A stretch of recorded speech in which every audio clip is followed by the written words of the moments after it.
Ready for dictation? Start.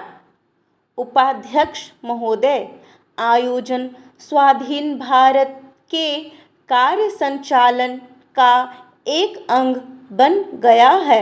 वह स्वाधीनता का विस्तार करने और उसको सबल बनाने का एक माध्यम है।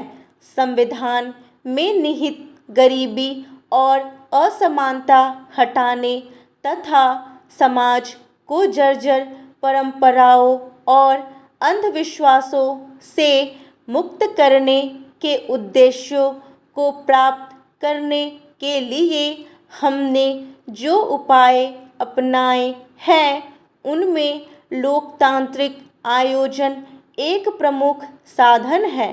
पिछले 50 वर्षों से अधिक समय में हमने राष्ट्र की आर्थिक क्षमता और भविष्य के विकास की मजबूत नींव डाल दी है।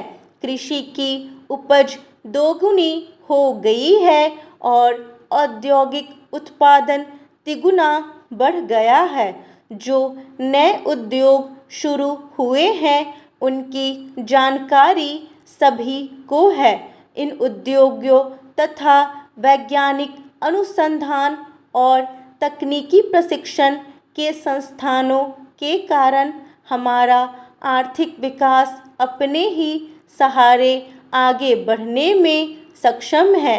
हमें सदा से यह एहसास रहा है कि शताब्दियों के सामंती और औपनिवेशिक शोषण के प्रभाव को समाप्त करने के लिए स्वाधीन भारत की कम से कम 2-3 पीढ़ियों को प्रयास करना होगा। हम लोकतंत्र के प्रति वचनबद्ध हैं और हमने अहिंसा का व्रत लिया है तथा सभी वर्गों को अपने साथ लेकर चलने का निश्चय किया है। इसलिए हम किसी तरह की वैचारिक एकरूपता को नहीं थोप सकते या काम में तेजी लाने के नाम पर अतिवादी उपाय नहीं अपना सकते। मुझे कोई संदेह नहीं है कि हमने गत 55 वर्षों में जो ठोस तैयारी की है और जो नींव डाली है इसके कारण हमारी अगली पीढ़ी व्यापक गरीबी को निर्मूल करने में समर्थ बनेगी। हम अन्यों से कुछ एक सबक सीख सकते हैं, लेकिन हमें अपनी समस्याओं का समाधान आप ही खोजना होगा और उसे व्यापक विचार विमर्श के जरिए पाना होगा।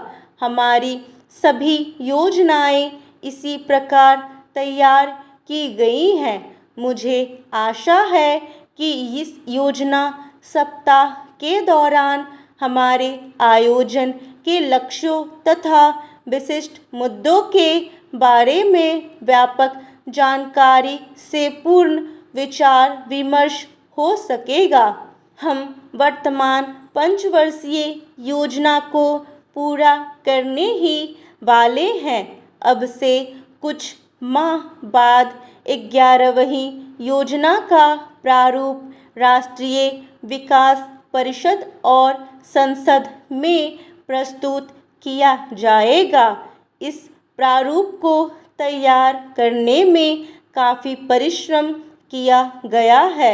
इसके लिए महीनों तक विभिन्न स्तरों पर परामर्श और विचार विमर्श का सिलसिला चला है।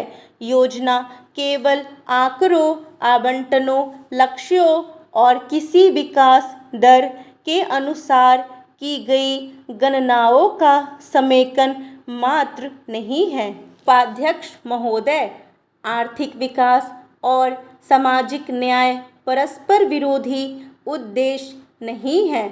हमारी योजना का सर्वोपरि ध्येय ही यही है। इन दोनों में सामंजस्य स्थापित किया जाए और दोनों की अभिवृद्धि की जाए और जो लोग सबसे ज़्यादा गरीब हैं उनके रहन सहन के स्तर को ज़्यादा तेज़ी से ऊंचा उठना चाहिए। योजना एक बेहतर और अधिक संतोषप्रद जीवन को संभव बनाने के लिए किए जाने वाले उपायों का चित्र है और साथ ही वह राष्ट्र को और मजबूत भी बनाती है।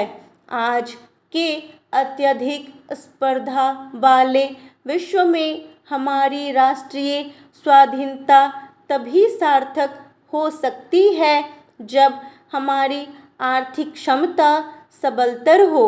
हमारे काम प्रायः इसलिए नहीं रुके हैं कि हमारे पास पैसे का अभाव रहा है, बल्कि इसलिए रुके हैं कि हम हजारों लाखों लोगों की योग्यता और क्षमता को एकजुट करने में विफल रहे हैं।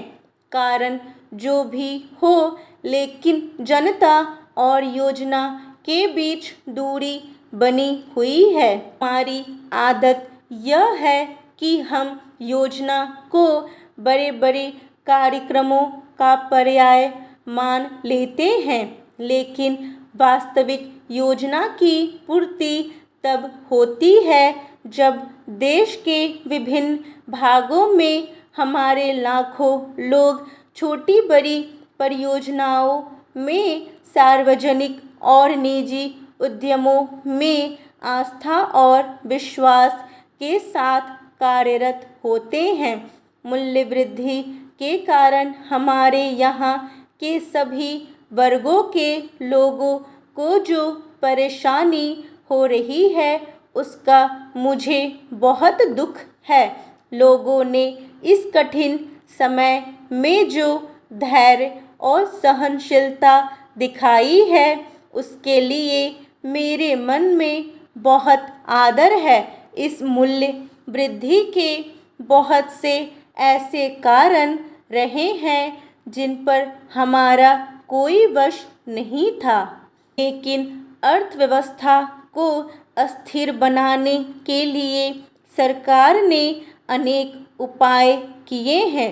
सार्वजनिक नीति के संबंध में यह बात स्वीकार की जानी चाहिए कि मूल्यों को स्थिर रखने के लिए जो भी उपाय किए जाएं, उससे विकास सुनिश्चित होना चाहिए।